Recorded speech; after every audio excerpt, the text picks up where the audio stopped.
এখানে বিধায়কদের সভা ডাকা হয়েছিল।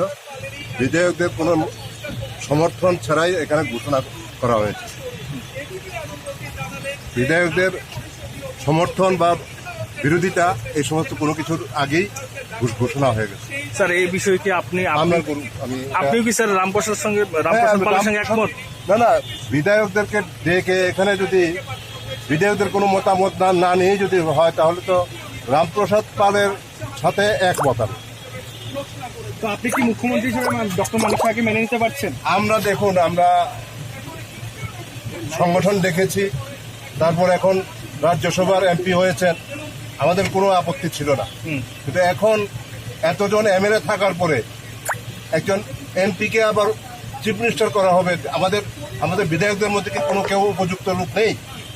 তাহলে কি স্যার এই ডিসিশনটা আপনারা মানতে পারেন? আমরা মানতে পারি না। তাহলে কি নেক্সট পদক্ষেপ কি থাকবে বিধায়কদের তরফ থেকে?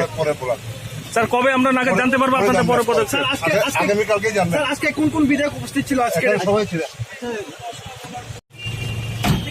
এখানে বিধায়কদের সভা ডাকা হয়েছিল। বিধায়কদের কোনো সমর্থন ছাড়াই এখানে ঘোষণা করা হয়েছে। বিধায়কদের সমর্থন বা বিরোধিতা এই সমস্ত কোনো কিছুর আগেই ঘোষণা হয়ে গেছে। স্যার এই বিষয়ে কি আপনিও কি স্যার রামপ্রসাদ পালের সঙ্গে একমত?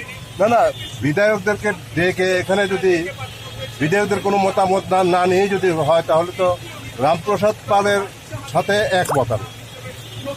তো আপনি কি মুখ্যমন্ত্রী হিসেবে ডক্টর মানিক সাহাকে মেনে নিতে পারছেন? আমরা সংগঠন দেখেছি, তারপর এখন রাজ্যসভার এমপি হয়েছেন, আমাদের কোনো আপত্তি ছিল না। কিন্তু এখন এতজন এমএলএ থাকার পরে একজন এমপিকে আবার চিফ মিনিস্টার করা হবে, আমাদের বিধায়কদের মধ্যে কি কোনো কেউ উপযুক্ত লোক নেই? তাহলে কি স্যার এই ডিসিশনটা আপনারা মানতে পারেন? আমরা মানতে পারি না। তাহলে কি নেক্সট পদক্ষেপ কি থাকবে বিধায়কদের তরফ থেকে?